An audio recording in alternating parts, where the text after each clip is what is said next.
a la hora que sea, a un nuevo taller, el semanal.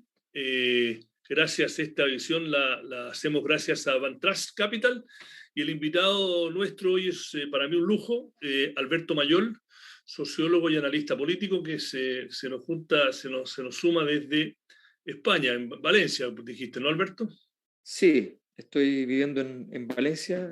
En realidad mis actividades acá son más en Madrid, pero yo tengo 3 hijos y elegí Valencia porque es mucho más agradable vivir en Valencia para efectos de los niños que en Madrid. O sea. Bueno, hay nombres nuevos que les voy a contar un poco cómo funciona esto. Los talleres duran 1 hora, 1 hora y cuarto. La idea es que el invitado, en este caso Alberto, yo ya lo presenté, pero cuento un poco el contexto de por qué lo invité. Alberto nos va a hacer una presentación de unos 15-20 minutos y después se abre la cancha para que todos pregunten. Están todos muteados, así que las preguntas se hacen por el chat de acá. Los que nos ven en Facebook o YouTube las mandan por ahí, y algunos que ya tienen mi WhatsApp también me mandan preguntas, que ya me llegaron bastantes. Y la idea es que esta conversación termine entre 8:30 y 8:15. Habiendo dicho eso, y nuevamente dando las gracias a Van Trust Capital y a los socios y clientes de ellos que se están sumando a este evento, quiero explicar un poco por qué invité a Alberto Mayol, que es sociólogo y analista político, aunque se paró la grabación por algún motivo. Recording in progress. Volvimos de nuevo con la grabación. Disculpe. Bueno, lo invité porque también le interesa y sabe de economía. Muchas veces no estamos de acuerdo, pero yo lo invité porque cuando yo volví a Chile, que fue finales de 2011, 2012, y conocí a Mirko Macari, yo fui a mi primer ICARI de mi vida, como un extranjero en mi patria, y vi una presentación que hizo Alberto, explicando, si me acuerdo bien, como que los mismos números y datos que habían usado en ese otro presentador que mostraba el lado A de Chile, y usando casi las mismas cifras y datos, mostrando las cosas que no iban tan bien. Y después escribió un libro de que el modelo ya no daba para más, ¿no?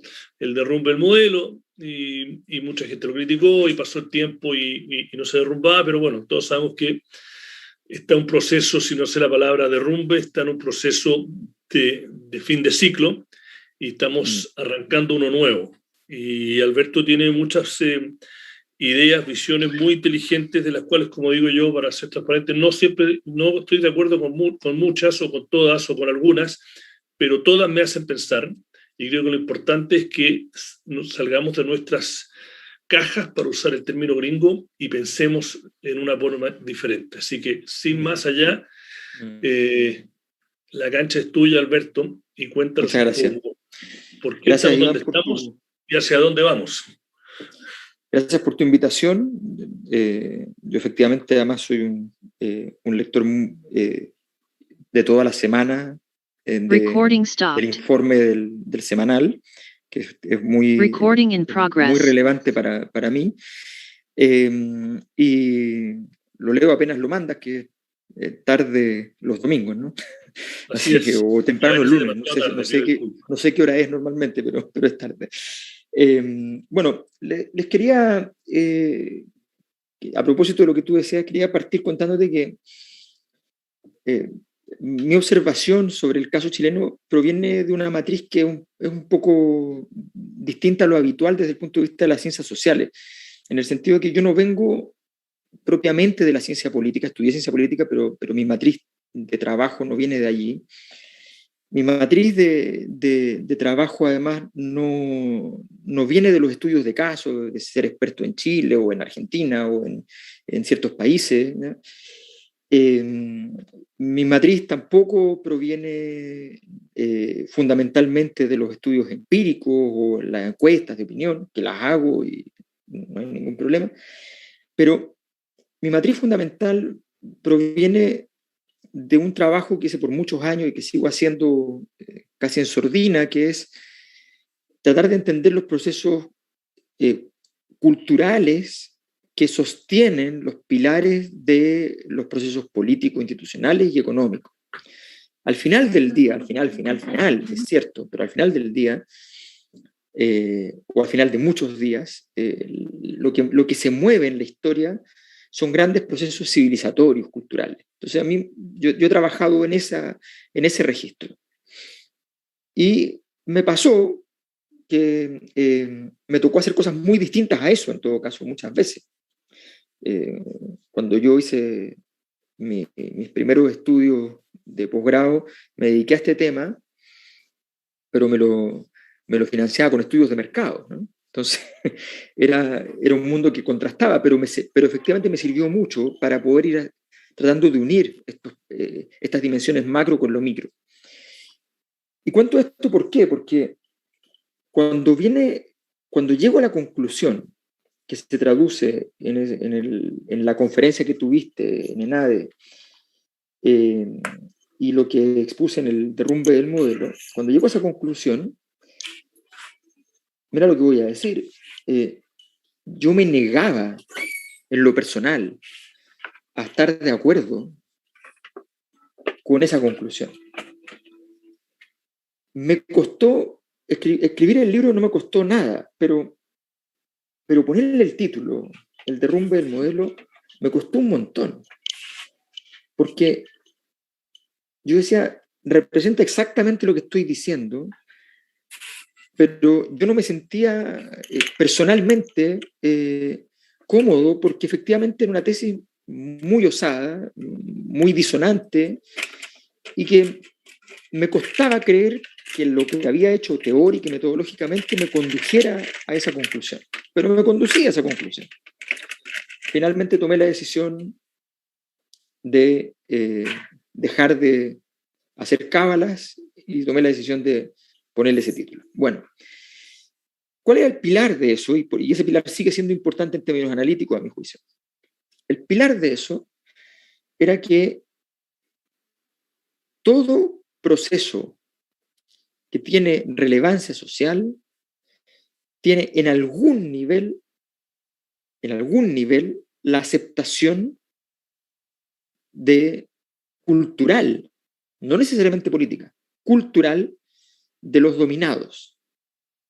Es decir, no existe desde el punto de vista civilizatorio, cultural, simplemente que uno diga es que es una dictadura, y como es una dictadura, se sostiene por el mero poder de la fuerza. O el neoliberalismo nunca fue aceptado por la gente. Esas cosas no se pueden decir realmente. Si uno es serio sociológicamente, siempre hay algún nivel de fundamento de legitimidad de cualquier orden. Y para que un orden deje de ser un orden, tiene que perder todo su fundamento. Y en mis investigaciones históricas había detectado que cuando pasaban ese tipo de... Cuando un orden entraba en cuestión, normalmente un concepto central de ese orden quedaba vaciado de sentido y se le daba un significado nuevo. Y cuando yo veo el 2011 que se produce, no lo hacen los estudiantes denuncian el lucro en la educación, pero la sociedad chilena, sin un nombre propio, sin ningún líder, transforma la palabra lucro en abuso. Y transforma la palabra lucro en abuso con una falta ética y con una posible y probable falta jurídica. Y por tanto transforma la palabra abuso también en impunidad, porque se entiende que ese abuso además produce una rentabilidad económica fundamentalmente. Esa era la denuncia conceptual que había detrás de este concepto. Las élites corrían al diccionario de la Real Academia de la Lengua Española y decían, perdón, pero la palabra lucro no significa eso. Y discutían contra una semántica que estaba ocurriendo en las calles, en las conciencias de las personas, en aquellos que habían vivido el caso La Polar, que habían vivido la situación de las farmacias, o que la habían presenciado por último. Eso es lo interesante. De hecho, el caso de La Polar, técnicamente, la mayor parte de la gente no vivió una situación de estafa, no vivió necesariamente un perjuicio económico con la situación. Era un problema conceptual. era el problema de que cuando yo voy a pedir una reprogramación de deuda, llego llorando y pidiendo perdón y diciendo se me enfermó no sé quién, y les juro que voy a cumplir. Cuando me dicen que en realidad el negocio de ellos es reprogramarme la deuda por su cuenta, es humillante. Es humillante. Los fenómenos sociales son, en ese sentido, tienen una complejidad muy relevante. Algunos son muy lineales, o en algunos momentos son muy lineales, y en otros momentos no lo son. Yo no puedo acusar a la Concertación de haber mantenido el modelo neoliberal por completo, porque cualquier acusación al respecto se basa en una cosa que es bastante lógica, y es que cuando ellos toman el modelo producía 5, 6, 7 puntos de crecimiento al año. ¿A quién se le habría ocurrido cambiarlo? El análisis tiene que ser otro, tiene que estar en otro lugar. Entonces, en ese esfuerzo es que he desplegado este análisis de lo que yo denomino el ciclo de crisis. El ciclo de crisis es el momento desde que la transición política o la élite de la transición política, las instituciones de esa élite y el modelo económico asociado a esa élite entran en un cuestionamiento efectivo significa positivo, o sea, real, existente, visible, pero además efectivo en términos de eficaz. Y eso es el 2011. Y la clave del proceso sigue siendo 2011, no 2019. Porque 2019 no tiene la capacidad de elegir un presidente y 2011 sí. Porque el proceso político nace allí. El proceso que estamos viviendo. Les quiero mostrar básicamente un par de cosas, que son un par de gráficos. No voy a entrar en muchos detalles de la metodología porque me tomaría mucho tiempo, pero yo llevo muchos años tratando de entender esto que llamamos malestar social. Y es un bicho muy extraño. Y la verdad es que he tratado de inventar mecanismos, procedimientos, metodologías para medirlo, y algunas de esas metodologías han resultado ser bien interesantísimas en términos de... A la gente de Van Trust, por ejemplo, se las he mostrado, porque habían cosas que comprometían comportamientos de bolsa de valores, en fin. Es una cosa bien interesante. Lo que hemos vivido es fundamentalmente un ciclo de crisis organizado que tiene elementos globales. Hay 4 grandes ciclos de protesta a nivel mundial desde la Segunda Guerra Mundial. El 68, el 89, el 2011 y el 2019. Ustedes ven rápidamente que entre el 68 y el 89 hay más de 20 años, y entre el 89 y el 2011 hay más de 20 años. Pero entre 2011 y 2019 hay solo 8 años. Algo pasó. En 2011 y 2019, el país que en ambas ocasiones duró más tiempo la protesta, más gente proporcionalmente a la población fue a la calle, más gente fue a la calle, no solo proporcionalmente, en términos absolutos, fue Chile. En un ciclo de protesta global, Chile ha sido el país más intenso. Sus instituciones han logrado resistir sin que caigan gobiernos, por ejemplo. Apenitas, pero lo han logrado.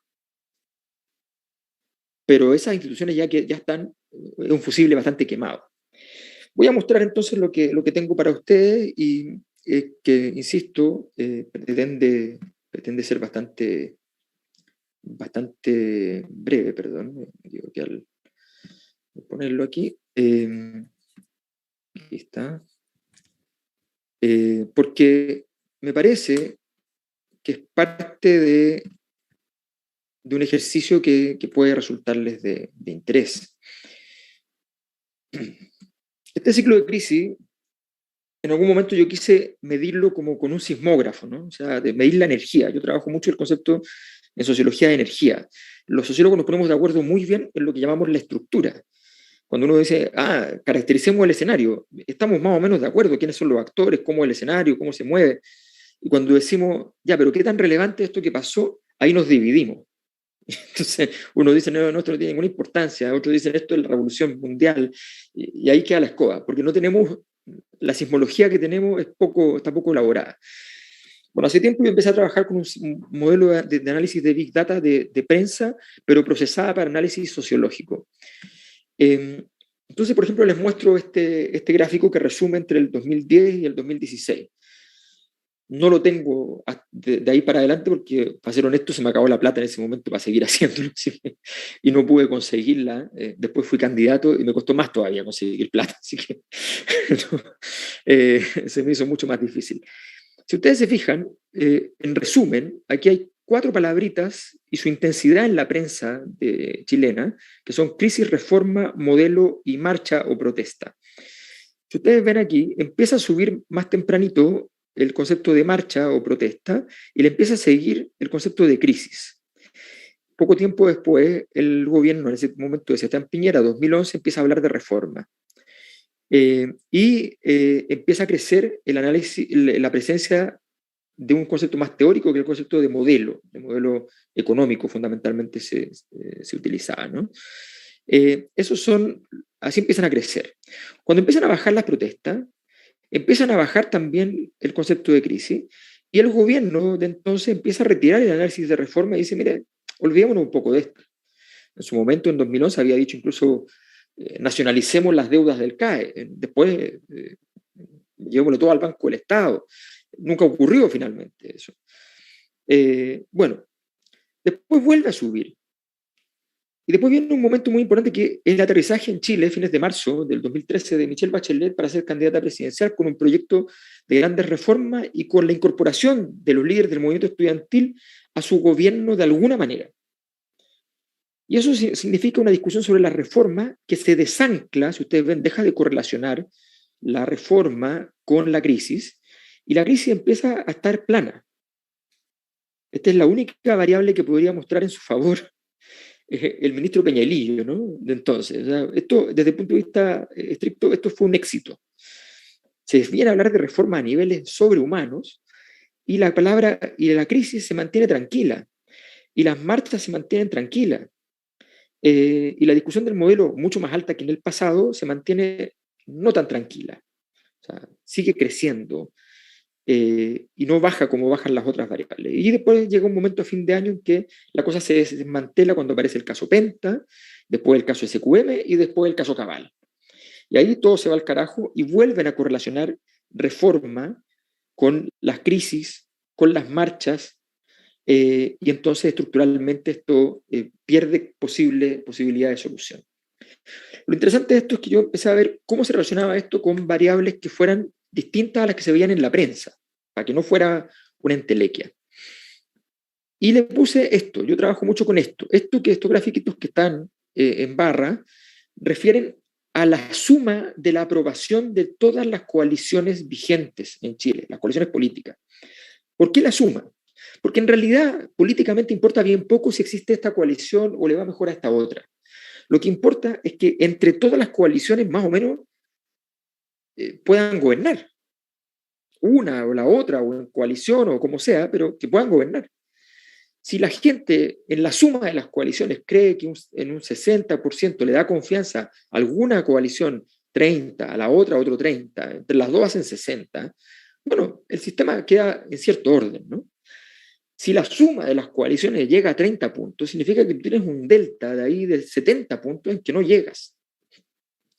Bueno, lo interesante es que cuando ustedes ven aquí que sube crisis, baja considerablemente la suma, el peso de la suma de las coaliciones, 40%. Cuando mejora de nuevo el concepto de reforma y cuando se desancla de crisis, vuelve a subir el peso de las coaliciones, como, o sea, la aprobación de ellas, y luego, cuando viene la crisis, vuelve la crisis, entonces baja a un nivel inferior al de antes, aunque esta crisis era menor que la del 2011, ya la confianza en las coaliciones era menor.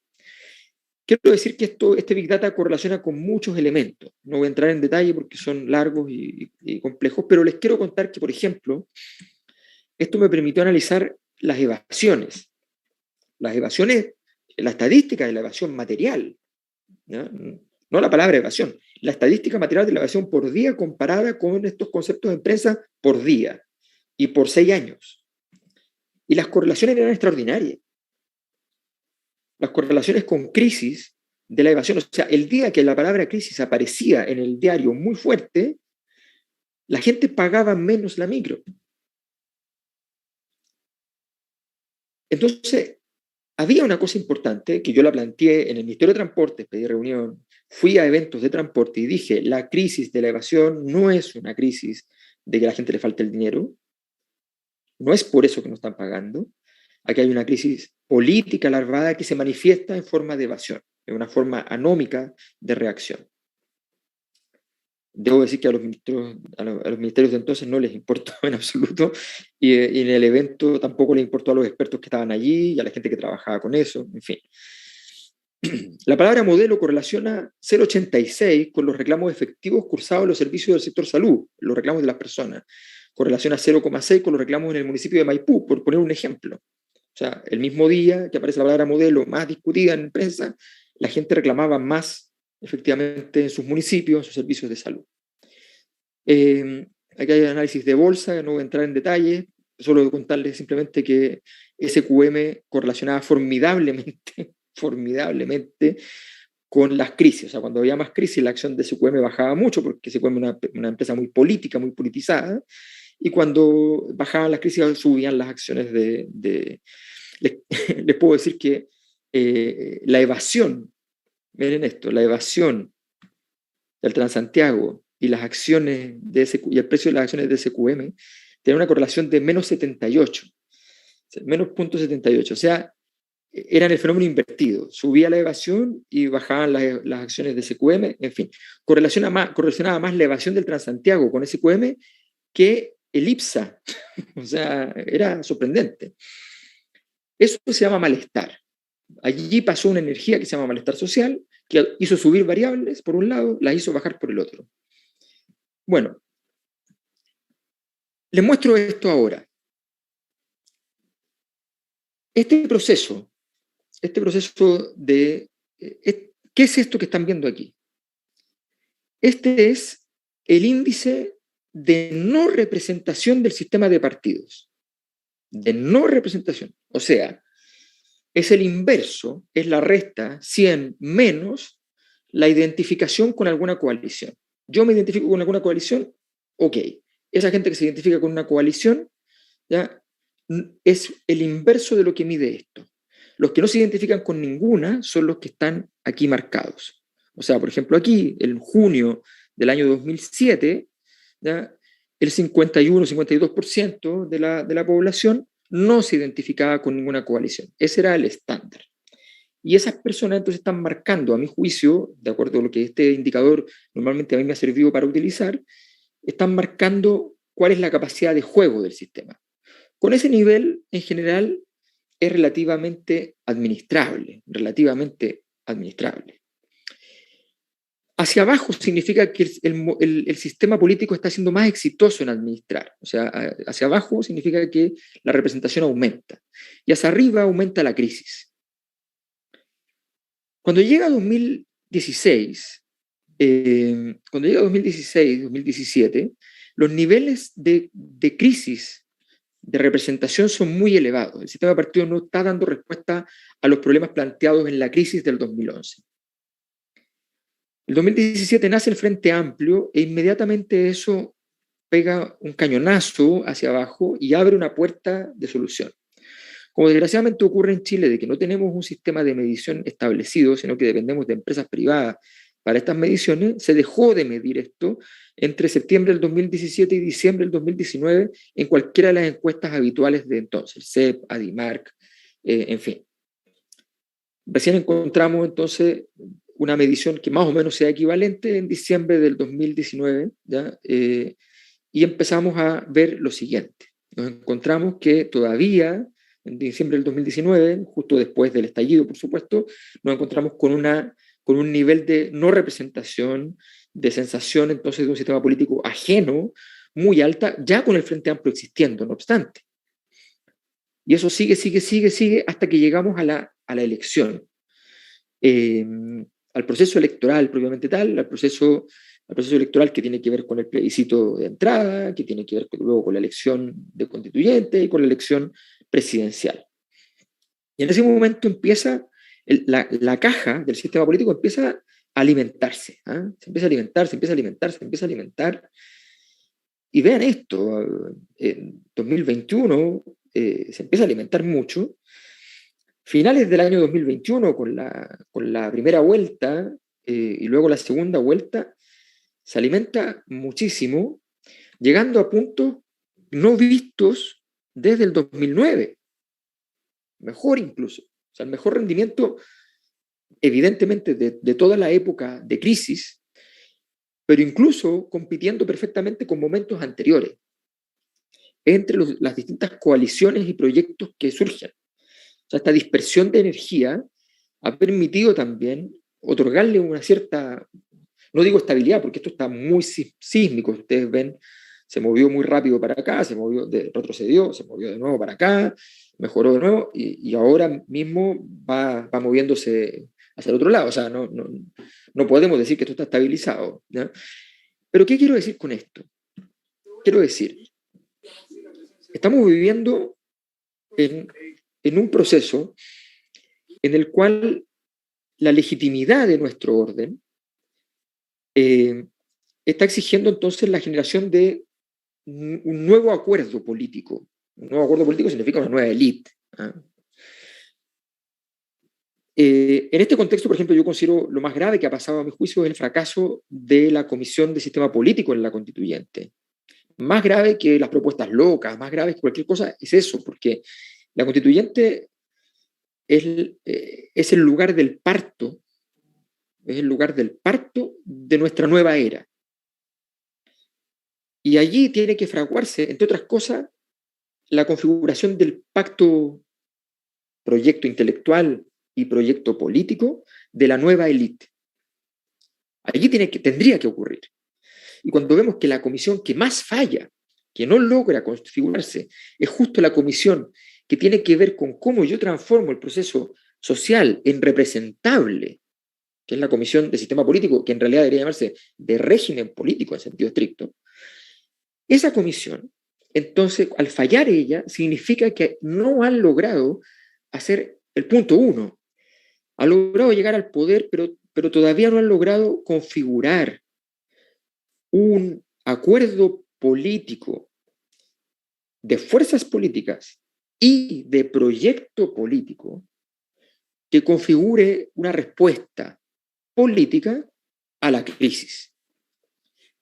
Nosotros estamos viviendo una época que tenemos que tener una respuesta política.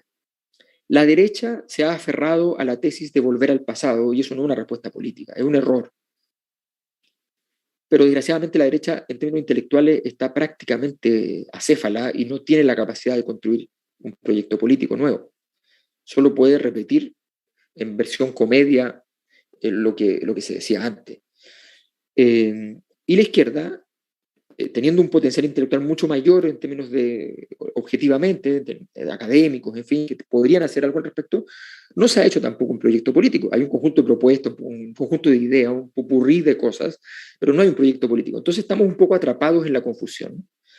Y eso es de mucho riesgo, sí, pero Chile tiene una oportunidad y no hay que desmerecerla, y tiene una oportunidad muy grande, porque el gran desafío, cuando me invitó Iván, me dijo, ¿cuál es el gran desafío?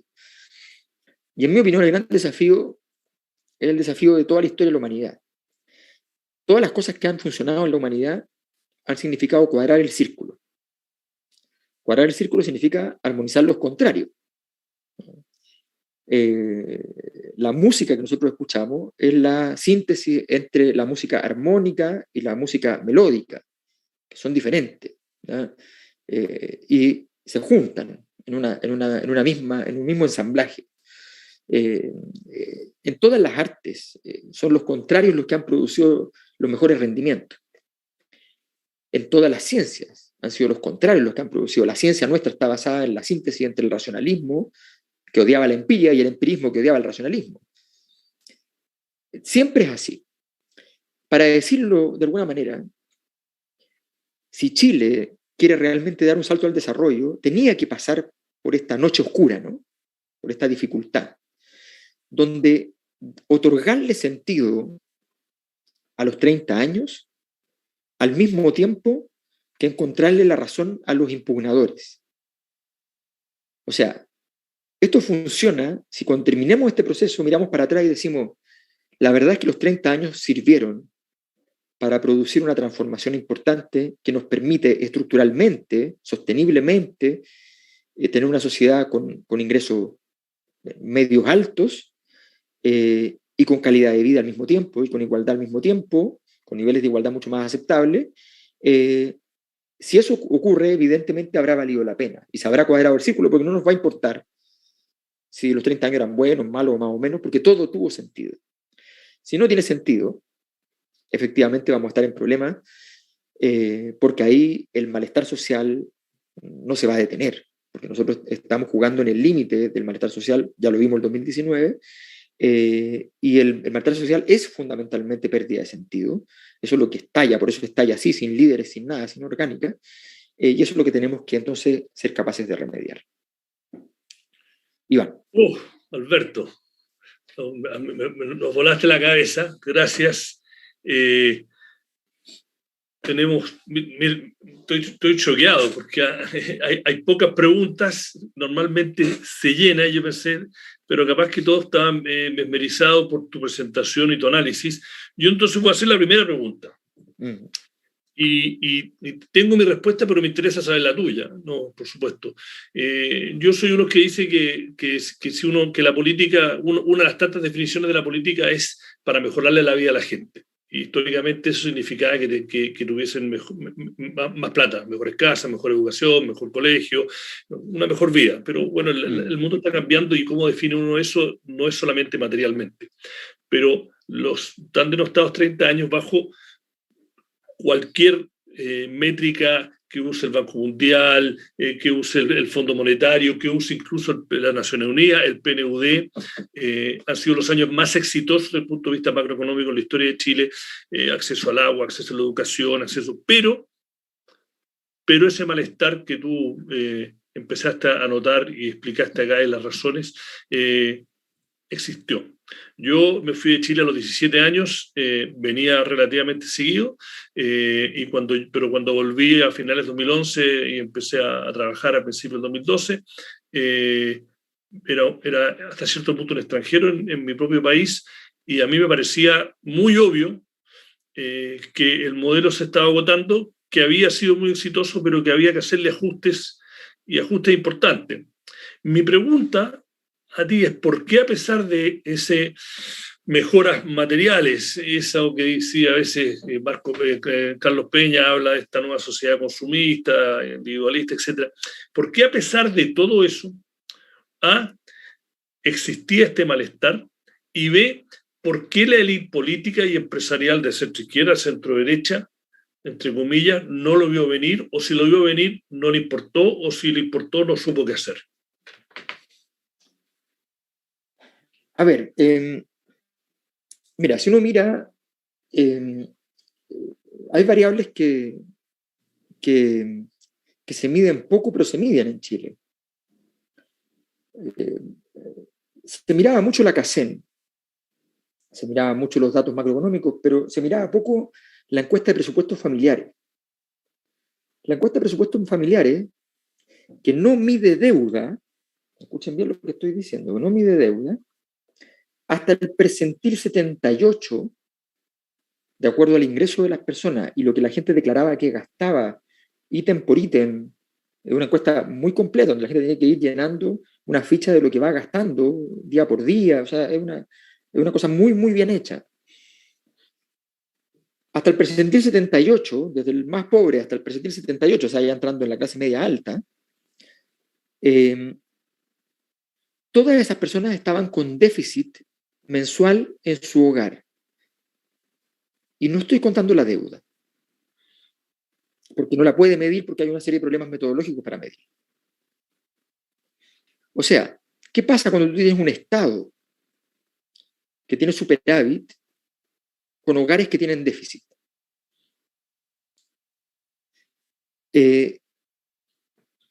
¿Cuál es la posibilidad de que eso pueda durar mucho tiempo? A ver, las sociedades son fundamentalmente un consolidado sociocultural. Sobre ello hay otro tipo de situaciones. Pero pero todo es fundamentalmente sociocultural. Un billete es solo un papel. Nosotros le atribuimos una valía y una correlación con la capacidad productiva, pero eso es un invento nuestro, un invento de la cultura.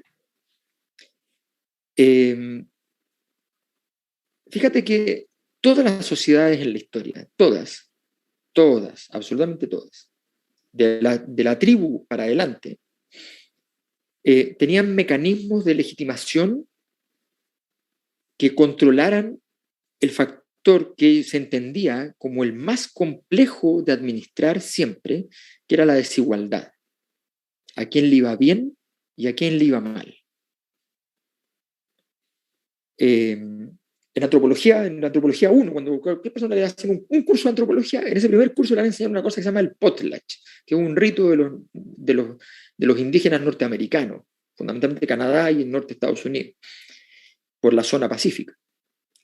Y el potlatch, que existe en todas las culturas arcaicas en todo caso, es lo mismo, pero el nombre que se usa es el de las tribus del norte de América, refiere al rito por el cual tú resuelves el problema de la desigualdad todos los años, a fin de año, en un rito. En ese rito se queman bienes, para decir que los bienes no importan, se queman cosechas, se reparte plata de los que le fue bien entre los que le fue mal, y a los que le fue mal no le agradecen a los que le fue bien y a los que le dieron algo, sino que los insultan. Yo les quiero preguntar, ¿qué pasó en el...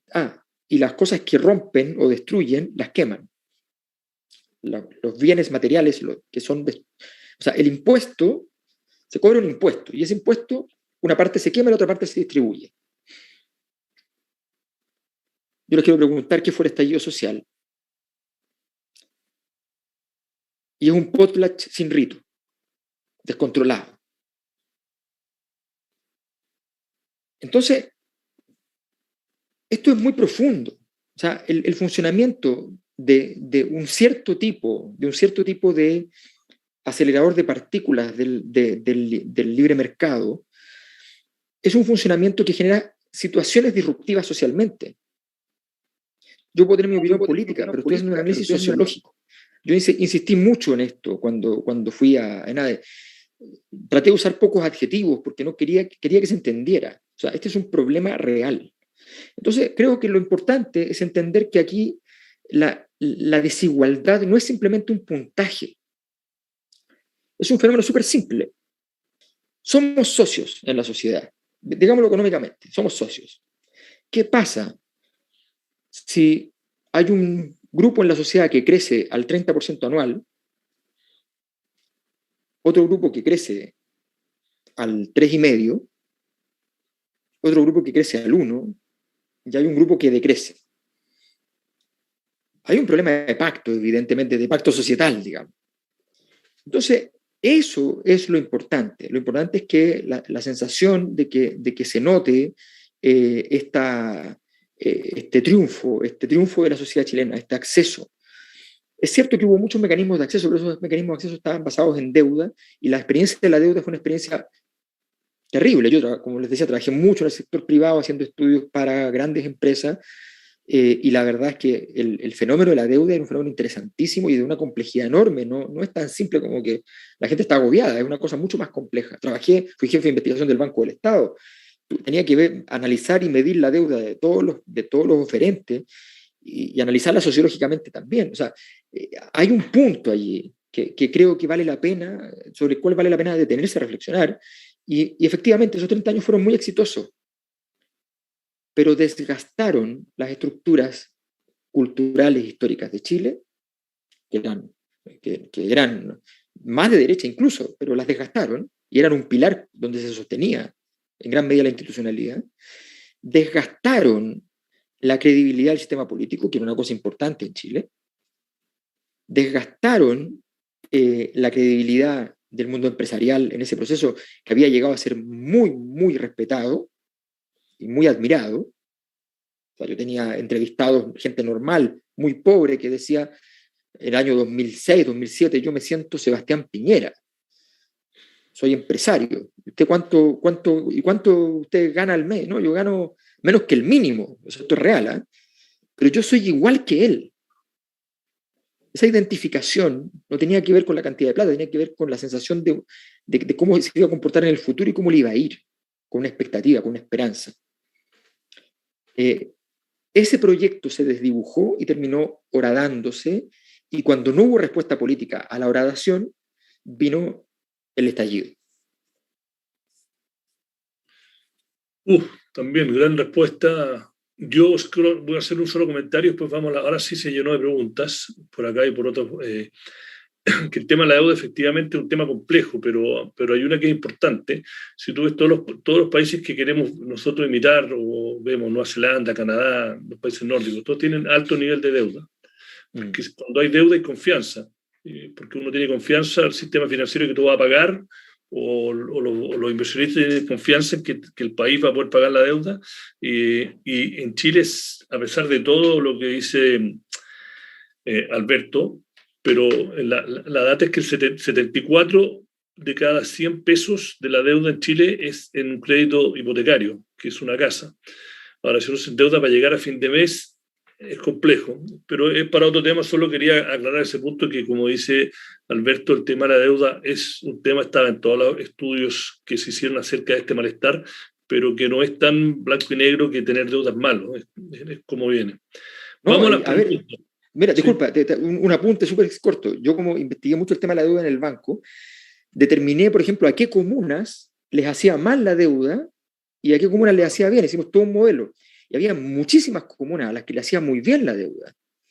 Por de pronto, aquellas comunas más pobres, aquellas comunas más rurales, ¿ya? O sea, aquellas comunas más periféricas, eran comunas a las cuales la deuda les mejoraba un montón la calidad de vida y generaba desarrollo. O sea, efectivamente, no es mecánico.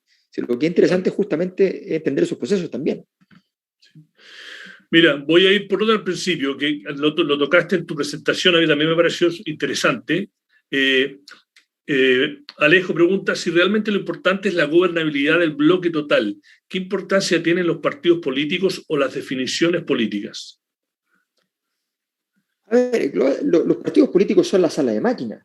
Es el lugar donde se ejecuta la acción política por excelencia, que es una palabra que en la teoría política es muy importante, y que cuando uno la dice en la vida social es muy horrible, que es la palabra colusión. O sea, la transacción fundamental de la política es colusiva. O sea, se organizan personas que están en competencia. Le llamamos acuerdos, ¿no? El problema no es que hayan acuerdo o no hayan acuerdo. Hay una lectura muy equivocada de los sectores de izquierda, que es como funcionó, como fue muy terrible, muy traumático para ciertos sectores la democracia de los acuerdos. Se olvida que es evidente que lo que hay que construir es un acuerdo. O sea, no hay espacio para otra cosa. Entonces, claro, efectivamente ahí los partidos políticos son insustituibles. No es verdad que hayan otras entidades que puedan reemplazarlo, porque esa sala de máquinas es una máquina operacional. Todas estas cosas de que, oye, no se pueden hacer cosas entre cuatro paredes, qué sé yo, eso es completamente absurdo. La política tiene momentos para una cosa, tiene momentos para otro. La gracia es que hay un proceso que sea validado por la ciudadanía y que además efectivamente sus resultados sean razonables, pero hay muchas cosas que requieren un esfuerzo más bien encerrado y donde haya efectivamente una discusión política. Yo creo que muchas veces el problema en Chile de la política ha sido que se llenó de mero, no está mal que exista, pero de mero análisis comunicacional. O sea, la mayor parte de los políticos, cuando tienen un problema, dicen, este es un problema comunicacional. La convención dice, tengo un problema comunicacional. La convención tiene un problema político que se traduce en un problema comunicacional. Pero no es un problema comunicacional. Entonces, cuando uno le quita peso a los problemas políticos, esto es lo que pasa. ¿Sí? Aquí la gracia es que necesitamos hacer más política, mejor política, ver aquellas cosas, hacer política comparada, revisar otras experiencias, adaptarlas al caso chileno, mirar otras constituciones, adaptarlas al caso chileno, en fin, o sea, hay un trabajo por hacer. Si uno está haciendo una constitución es para constitucionalizar, no para terminar diciendo, y esto lo va a ver la ley, y esto lo va a ver la ley, y esto lo va a ver la ley. Obvio que las cosas van a ver la ley después, pero estamos constitucionalizando la discusión, esa es la gracia. Entonces, aquí hay un proceso que tenemos que tomarnos en serio. Estamos construyendo los pilares y los cimientos de un Chile que llega con una ventaja, y ahí tomo lo que dijo Iván. A ver, estos 30 años tienen muchos pasivos, pero yo que soy súper crítico de los 30 años digo, pero ojo, tiene acumulación de capital. Si yo tuviera acumulación de cultura, en vez de capital, digo, mi activo inicial es la acumulación de cultura. No tenemos acumulación de cultura en estos 30 años. Nosotros tuvimos 2 premios Nobel de literatura con un país pobre y 2 personas que se criaron, una nació en el Valle del Elqui y la otra en las zonas rurales de la 8ª región, Parral. Perdón, no hemos logrado hacer eso. Los mejores colegios de Chile no sacan premios Nobel hoy día. No tenemos acumulación cultural hoy día, pero tenemos acumulación de capital. Tenemos que aprovechar eso, ocupar eso, pero para reciclar lo que llamamos en la sociología los capitales, el capital social, el capital cultural, el capital político. O sea, todo eso tenemos que ser capaces de reproducirlo para volver a producir más dinero de una manera más compleja. Ese es el gran desafío. Voy a la pregunta, Alvarado. Si ¿a qué le tienes más temor? ¿A una mala constitución o a un rechazo de ella? A ver, buena pregunta. A ver, un rechazo de la nueva constitución, una salida retrocediendo constitucionalmente, sería estúpida. Me explico. Las sociedades, como las personas, pierden la fe si en el momento en que estaban frente a un desafío mayúsculo retroceden. En resumen, yo lo puedo contar personalmente. O sea, yo lo pasé muy mal mis últimos años que trabajé en la Universidad de Chile porque tuve una situación de maltrato laboral escandaloso, mis colegas no me querían nada, qué sé yo, me querían fuera. Entonces me bajaron el sueldo hasta niveles insospechados. Y, en fin, bueno, fue muy duro. Y en un momento yo estuve a punto de irme y de pronto dije, si me voy ahora, estoy muerto, porque me estoy yendo en un momento en que estoy deprimido, me siento mal, estoy perdido. Me voy y ratifico mi derrota. No tuve la valentía de enfrentar esto. Y me quedé. Me quedé endeudándome porque no tenía con qué pagar nada, pero me quedé. Felizmente no tenía hijos en ese momento ni nada. Me quedé y me fui cuando ya, después del 2012, me fui, cuando ya había logrado, en el fondo, hacer una obra dentro de la sociología que fuese relevante. Me fui tranquilo, dije, ok, me fui, pero no me derrotaron. Si Chile retrocede, ya, no vuelve al pasado, no vuelve a donde fue feliz, significa que Chile vuelve derrotada, es una nación derrotada. Entonces, eso es terrible. Una mala constitución es también un escenario terrible. Depende de lo mala, por supuesto. Depende de cuán mala. El papá de Gabriel Boric contestó un tuit de otra persona que no era para él, cuando decían, por 2 o 3 cosas que yo no esté de acuerdo, no voy a rechazar la Constitución, decía alguien. Y él le contesta, el papá de Gabriel Boric, recién electo presidente, ya electo presidente, contesta, depende de cuáles son esas 2 o 3 cosas. O sea, bueno, es razonable, o sea, evidentemente hay una situación que requiere un análisis mucho más. A mí me parece que nosotros tenemos la obligación de lograr llegar a una constitución que sea constituyente, que marque una ruta de trabajo para el futuro de Chile, que no sea una declaración pública. Tu pregunta es muy difícil. Las dos cosas son terribles. Yo diría que devolverse es pavoroso, pero una mala constitución es terrible. Ok, Ariel te pregunta, en un mundo chileno en que la derecha ve con mucho temor al nuevo tipo de gobierno que se eligió, ¿qué perspectiva de éxito le ve usted a este planteamiento político que encabeza Boric?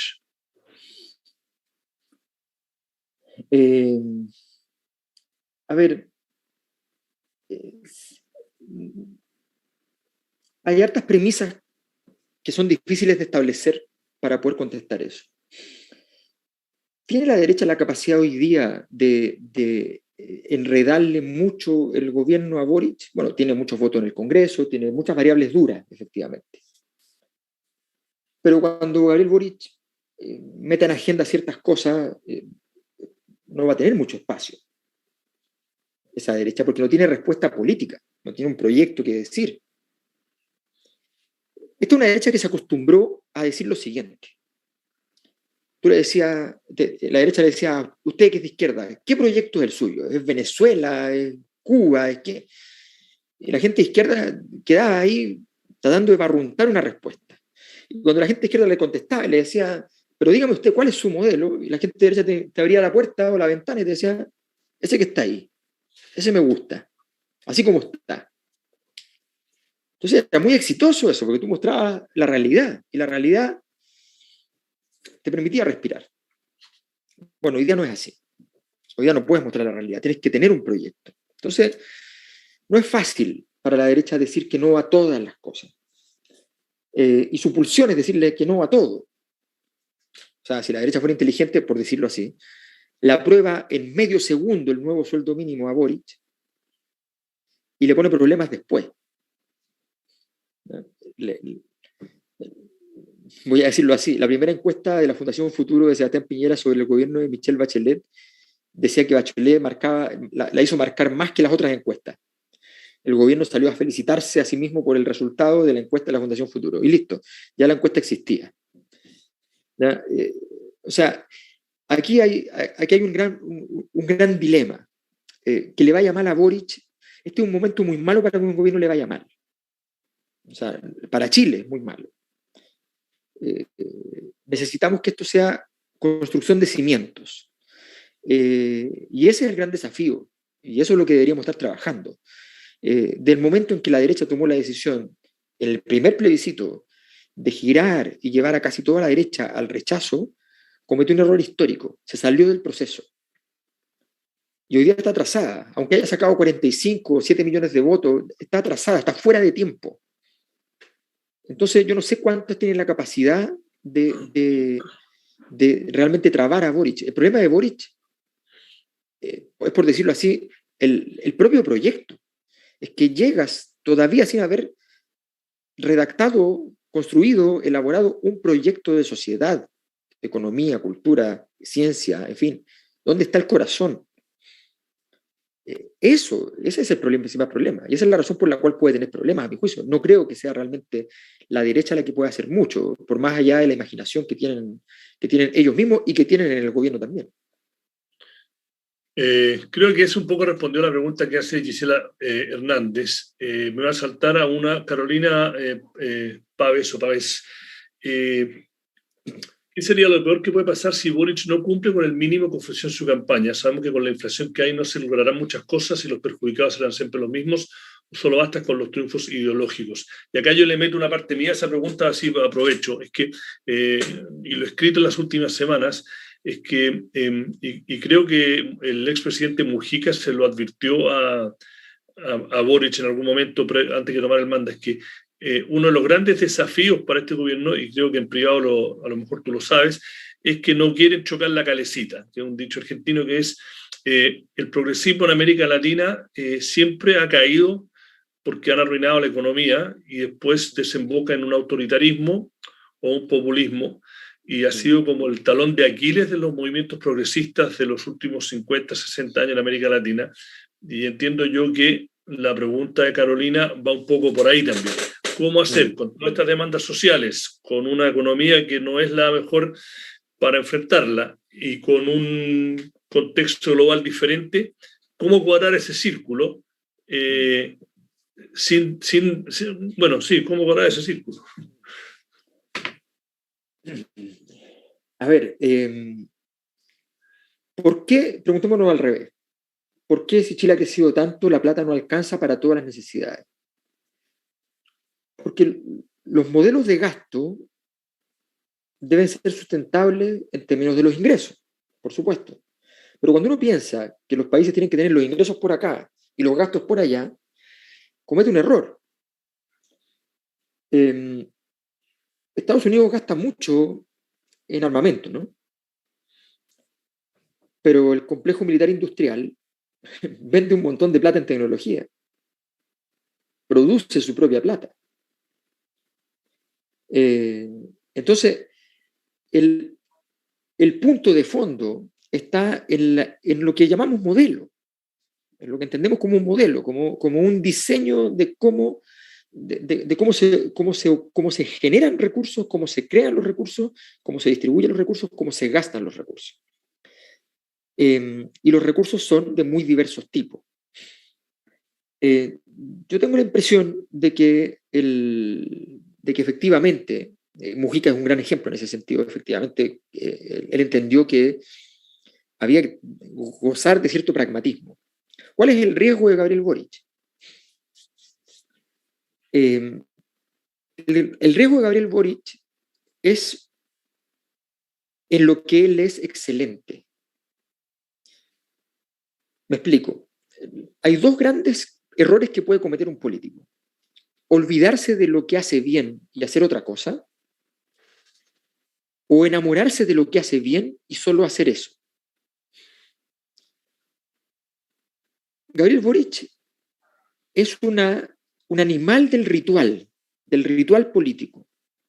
No necesita hacer rituales políticos como Lagos, institucionales. Lo hace como una estrella de rock, se para adelante y ya está. Ocurre. Es magia, es fantástico. Que lo disfrute y que lo use. Pero si el gobierno se sienta el sábado después de asumir a hacer un rito en La Moneda sobre los pueblos originarios y el lunes vas a visitar a los pueblos originarios y te disparan, ¿dónde está el rito? Si tú estás diciendo que vas a presentar un proyecto de ley para sacar a los presos del estallido social y el viernes tienes revuelta en Plaza Italia, ya contenerles un problema. Y Carabineros actúa con una violencia parecida a la anterior, menos, pero parecida. ¿Dónde queda el rito? El rito sin eficacia se desarma.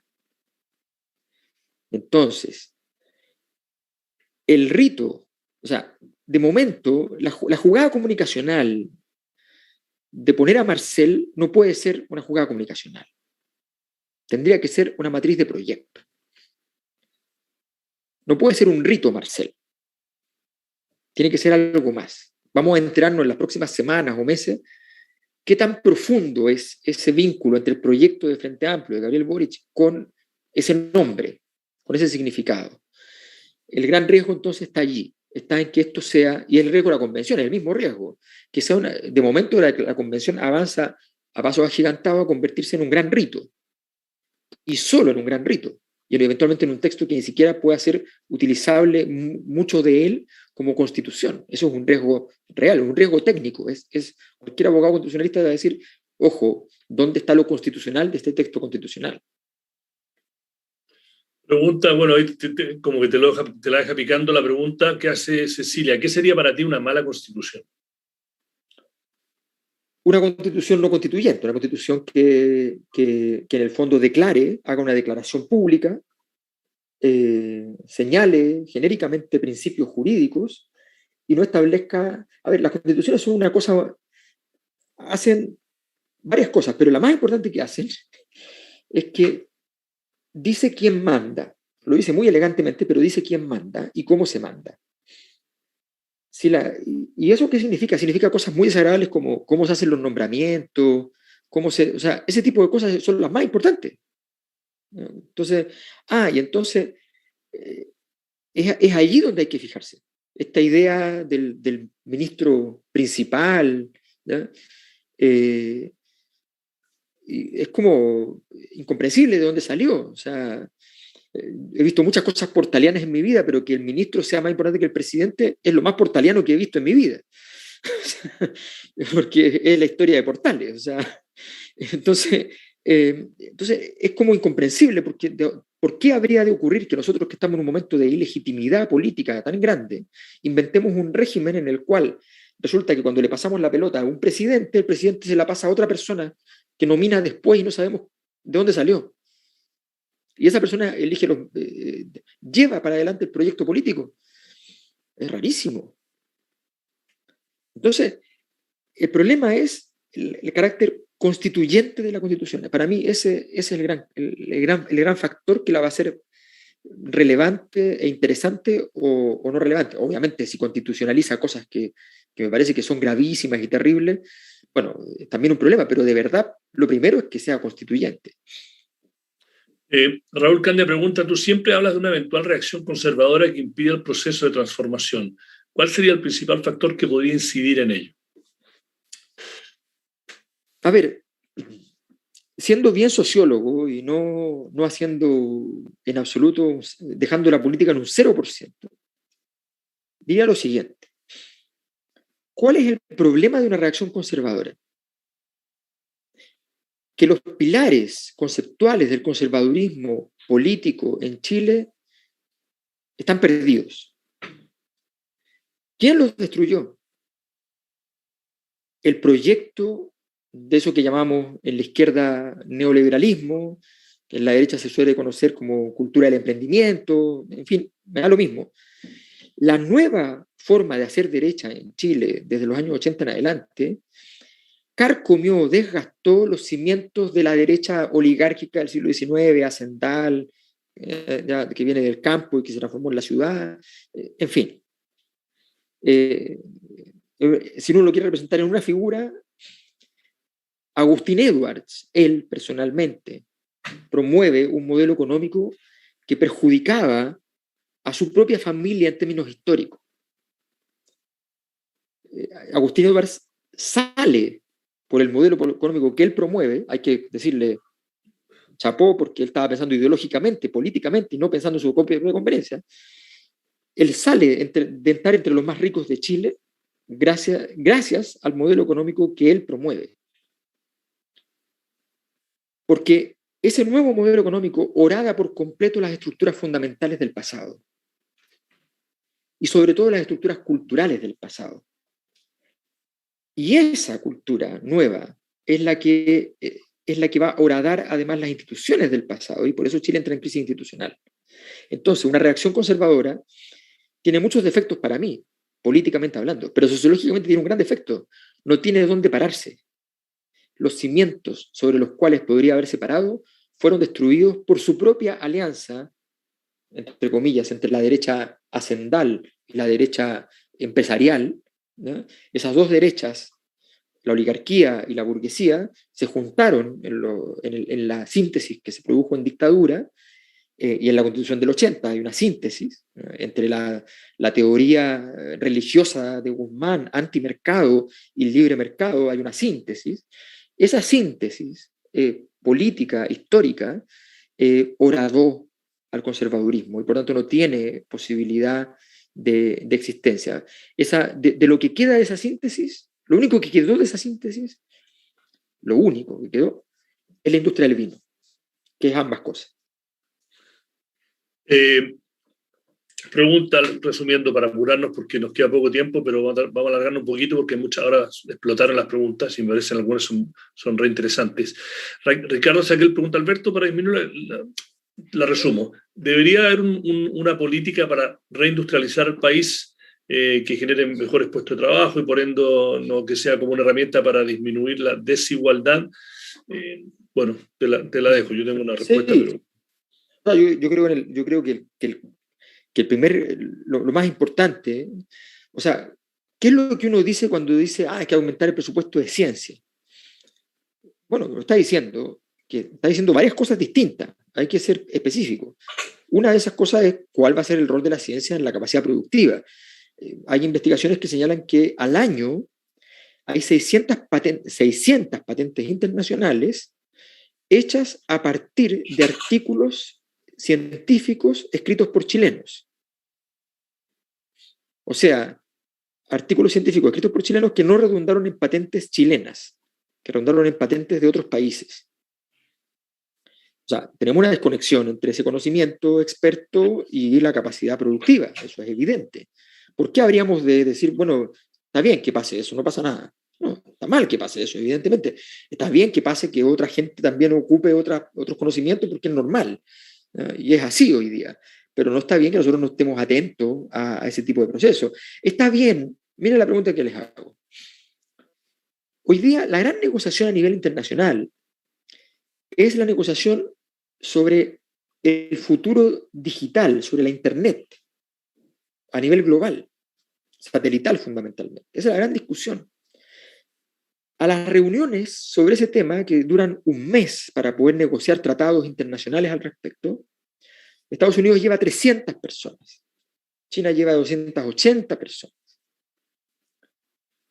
Chile no va todo el tiempo, todo el mes, va al final. Y llega a firmar. O sea, en esos tratados está la estructura de poder del futuro. En el futuro van a haber dos ecosistemas en el mundo político y social. El mundo, la geografía de la Tierra, ¿no? Nuestro espacio vital, y la Internet. Entonces, a ver, tenemos que hacer cambio en el modelo productivo, es evidente. O sea, ¿dónde está? Los 30 años fueron fantásticos en muchas cosas, mucho crecimiento en muchos momentos ya, pero los últimos 10 años, ¿cómo fueron? O sea, ordenémonos también. Y miremos, entonces hay que hacer un cambio en el modelo productivo y parte de eso es industrializar. Parte de eso es industrializar. Pero evidentemente no es cualquier cosa, hay que ver qué es lo que industrializas primero, cómo lo haces, y es algo que es perfectamente posible. Yo conozco la experiencia, la he trabajado en términos de ir a visitarla con mucho detalle, la experiencia del País Vasco en España. El País Vasco en España genera tecnología de punta, no tecnología de punta. Cómo se calienta una casa, cómo pesa menos un ascensor, cosas así. Y con eso viven. Y viven muy bien. Entonces, la tecnología, los alemanes hacen tecnología de punta, los japoneses hacen tecnología de punta, no vas a competir con ellos. Pero si ellos van y le piden un ala de un avión nuevo, le analizan el ala y le dicen, oye, yo le haría tal cosa por si acaso. Entonces, se puede efectivamente entrar en esa discusión tecnológica buscando nichos de mercado en los cuales puedas participar, evidentemente. Jimena Catón pregunta, ¿cuál crees que es el peso que tendría el margen entre rechazo o apruebo al resultado del plebiscito? ¿Un margen estrecho le podría quitar legitimidad? Indudable. Cuando apareció el 80% del primer plebiscito, yo pensé que estaba muy contento por un lado, lo digo con toda honestidad, y por otro lado me preocupé mucho porque dije, ¿y cómo sostienes el 80%? ¿Y cómo no se ve terrible sacar un 65% después? Ahora, un 65%, en lo que está hoy día, es un resultado espectacular. El problema es, claro, si sacas 55%, que fue el resultado de Boric, o sea, el mismo resultado de Boric, que se celebró como un triunfo y una goleada, en forma de plebiscito de salida, es una derrota. Porque con 55 efectivamente tú no estás diciendo que ese nuevo pacto dialogue adecuadamente con la población. Estamos frente a un nuevo pacto, no es una propuesta, un proyecto político, no es un candidato que va con una propuesta de país. Es un marco normativo. Los marcos normativos tienen que tener un elemento de confluencia, de diálogo con la sociedad muy potente. Y tengo la impresión de que eso no está del todo comprendido. Vamos a ir a la última pregunta, porque nos vamos a pasar un poquito, pero bueno, vale la pena por Alberto. Voy a refrasearlo un poco, la hace Pablo, pero habla del tema del fenómeno de la delincuencia y la violencia. Yo voy a sacar la parte que se refiere a los medios de comunicación, pero ¿cómo puede políticamente socavar a este gobierno el tema del fenómeno de la delincuencia y la violencia, ya sea, como tú mencionaste, los viernes en Plaza Italia, en la Araucanía, que ahora que están ellos con guitarra, como se dice, es diferente? ¿En qué momento se le convierte en un problema político, no, entre comillas, mano dura? Si es que no baja, obviamente. ¿No? Sí, yo creo que, bueno, yo creo que a ver, yo tengo la impresión de que nosotros venimos muchos años diciendo que el principal problema era la delincuencia. Y eso fue un problema porque no era verdad. ¿Ya? No era verdad. Chile, en todas las estadísticas internacionales, entre 7 grupos de países que se clasifican respecto a niveles de seguridad, estaba en el segundo grupo más seguro.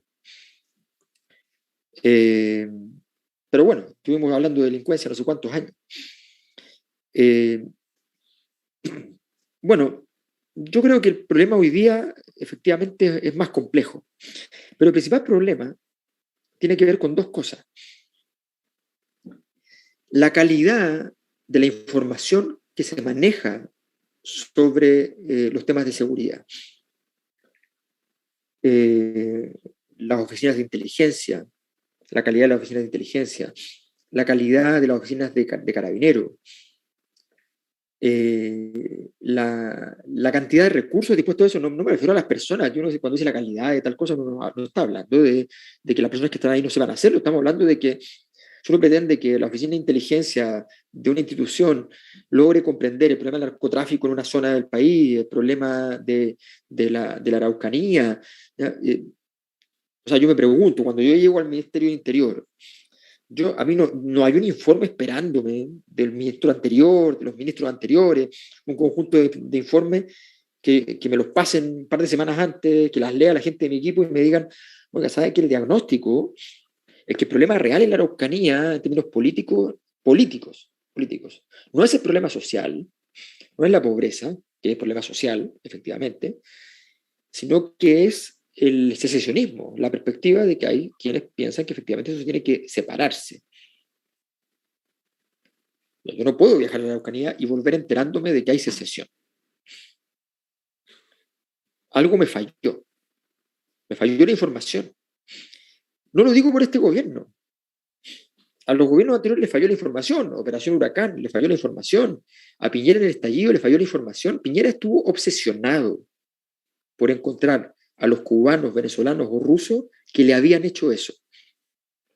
Y gastó el tiempo en eso. Y no tenía respuestas políticas porque estaba buscando el momento en que pudiera tener las pruebas para poder decirle a la gente, esto me lo hicieron. Bueno, no tenemos una estructura de información. Y si queremos completar el círculo, cuando llega el momento en los cuales ocurren los delitos, no tenemos una estructura de pruebas, no tenemos marcos probatorios. Las policías no son conscientes de la importancia de la prueba, no recogen pruebas en los sitios de suceso menores, menos importantes. Y eso es importante porque a la larga esos sitios de suceso marcan la línea delictiva de personas que cuando tú las pillas después dices, pero aquí hay una línea de trabajo. Información. El tema de, tú tienes en Chile un problema con la infancia gigante. Gente del mundo de la infancia hace muchos años me contaba que la gente que trabaja en las instituciones de infancia en Chile, cuando les dicen, hoy hay congreso mundial en no sé dónde, hay reuniones en no sé qué país, qué sé yo, ¿quién va? En todos los otros temas, siempre hay gente que se ofrece a viajar, ¿no? En este tema no, nadie quiere ir porque Chile era muy denostado por los datos que se revelaban respecto al tema de infancia. ¿Por qué digo que esto es importante? Porque con una infancia descuidada en aquellos lugares más vulnerables, entregas por completo las posibilidades de que esos niños sean delincuentes tempranos y que eventualmente, luego de una infancia sin cariño, descontextualizada, sin hábitat, queden a merced de situaciones en el borde de la psicopatía o directamente en psicopatía, que los pueda convertir en criminales relevantes. No hay una política de Estado al respecto, una política de Estado, no una política de carabineros. Esto es como los temas de salud. Cuando tú tienes problemas de obesidad, tú no tienes que tener más clínicas, tienes que tener un sistema de salud. Tú tienes que tener un sistema de seguridad. Por ponerle un ejemplo, hay países que han definido que quieren que toda la población ojalá pase, aunque sea un año por la universidad. Y no les importa cuánto valga eso. Y la razón por la que piensan eso es porque, entre otras cosas que son muchas, eso reduce los índices de delincuencia. Una persona que pasó un año por la universidad tiene menos probabilidad de delinquir. Son eventos de probabilidad. Entonces, eso es central. Yo, por ejemplo, aquí en España hay muchas políticas públicas que son muy exitosas. Una de las que me parecen más exitosas, sorprendentemente exitosas a mi juicio, y me ha tocado vivirla, experimentarla. Yo viví aquí hace varios años atrás y ahora estoy viviendo de nuevo. Y la verdad es que cuando un barrio empieza a deteriorarse, antes de que esté deteriorado, oficialmente deteriorado, hay una intervención urbana. Se hace un rediseño de la plaza principal que está cerca del barrio, se mete plata pública, hay infraestructura pública nueva, se instala un paradero de taxis que no había, en fin. Se modifica la estructura del barrio. Y los barrios cambian extraordinariamente. Yo cuando llegué a vivir a Madrid en 2005, la primera calle donde viví se llama Fuencarral en Madrid. Esa calle era fotocopias pobres, peluquerías pobres y delincuencia. Hoy día hay tiendas de élite ahí. Es un paseo peatonal maravilloso y hay desde proyectos de restaurantes así como alternativos y súper interesantes, bares súper interesantes, tiendas carísimas, totalmente reconvertidos.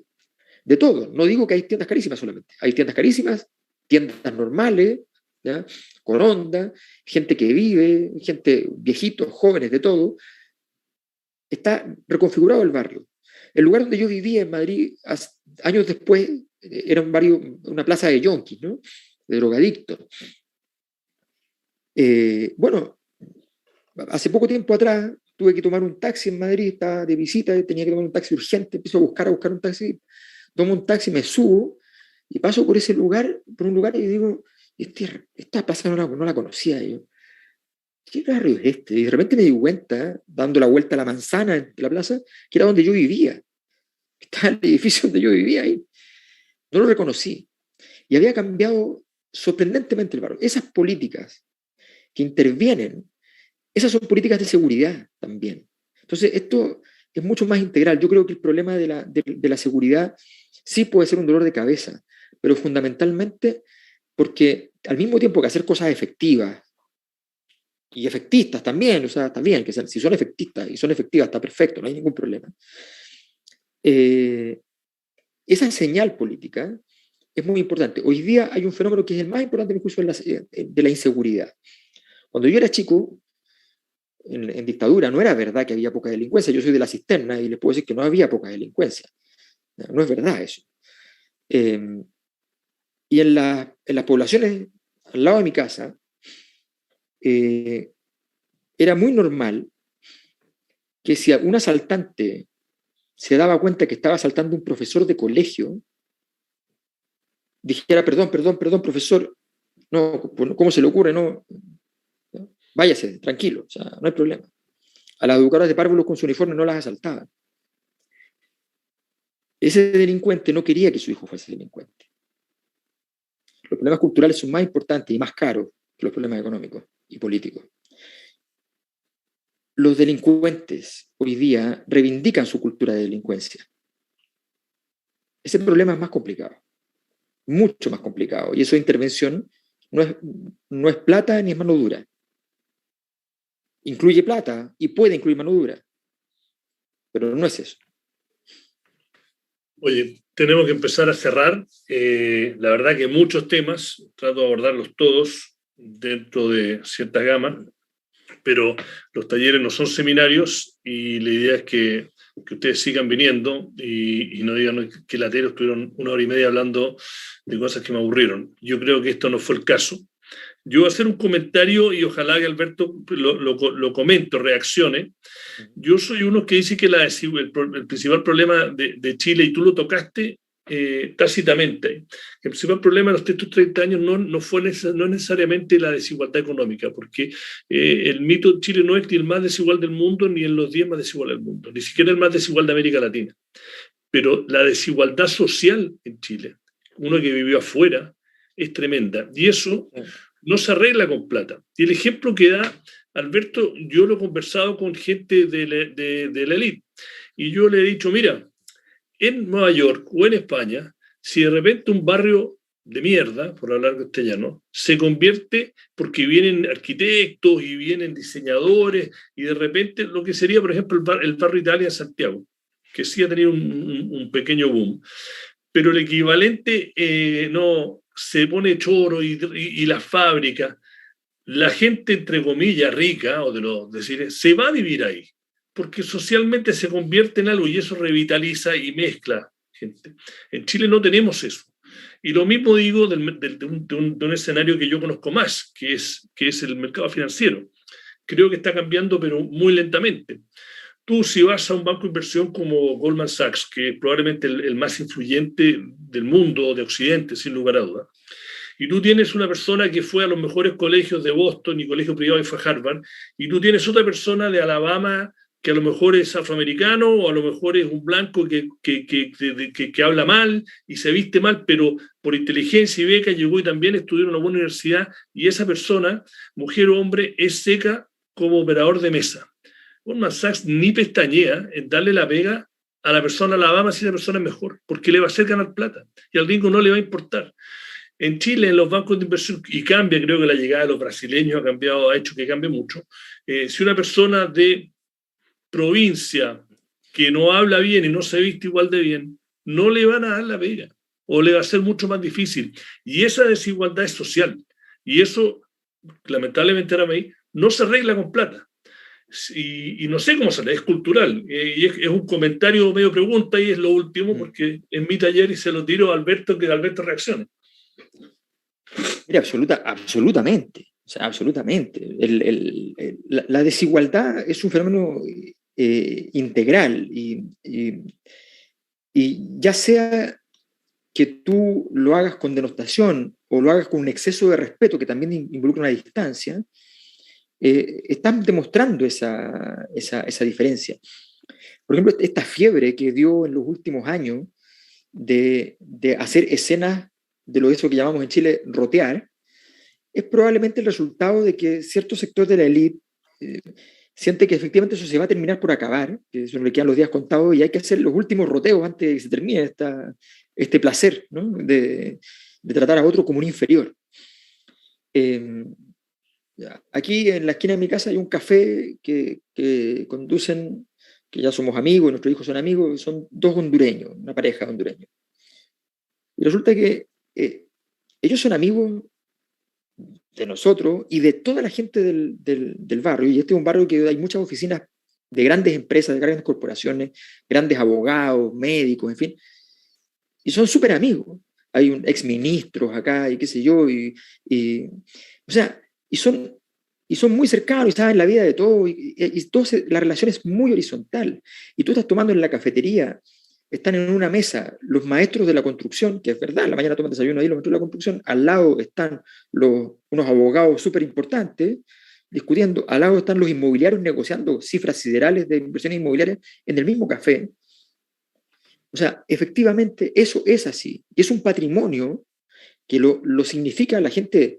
O sea, en Barcelona te lo dice la gente de derecha, te dice, a mí me encanta, debajo de mi edificio, en el sótano había una fábrica, y me encanta que haya una fábrica y que haya obreros abajo. O sea, es una cultura, efectivamente. Yo creo que los temas de desigualdad son integrales, y uno de los elementos son los elementos simbólicos, y a nosotros eso nos ha pegado muy, muy fuerte. O sea, realmente nuestra élite realmente no tiene conciencia de lo que puede significar ese tipo de escenario. Creo que vale la pena que le pongamos bastante más atención. Yo estoy muy de acuerdo. Y bueno, yo me acuerdo, mira la imagen que se me vino a la cabeza. El chofer de la presidencia de la República de Estados Unidos en el gobierno de George Bush, hijo, era un gordo de 200 kilos, ¿ya? Pero era un tipo, así que el típico tipo que el chileno diría, es que ese ni se baña, porque esos tipos que se ven desasiados, como que aunque se bañen da lo mismo, ¿ya? En Chile jamás un presidente de la República tendría una persona con esa contextura, con esa falta de garbo, de chofer de la presidencia. Diríamos, no, pero vámonos, manden al chofer un poquito más ordenadito, ¿no? Más guapo, más presentable.